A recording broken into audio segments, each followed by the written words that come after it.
बबुआ उठ बबुआ उठ जा बाबू उठ रे बाबू बाबू बाबू।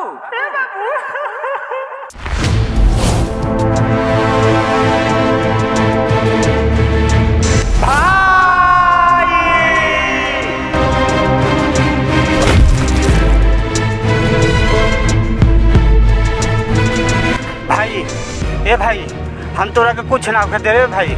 उठे भाई ए भाई बाबूजी हम ले जाता नहीं हॉस्पिटल भाई के हम कुछ ना होके दे।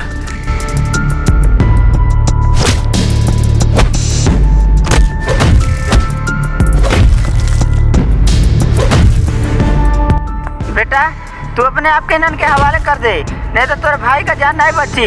बहुत सीरियस है, हवाले कर दे बेटा, इन्हन के हवाले कर दे। तू अपने आप के इन्हन के हवाले कर दे बेटा। भाई के अपना कुछ ना होके दे, अपना आप के हम यानी के हवाले कर देता नहीं। बाबूजी भाई के हॉस्पिटल लेके जाइए।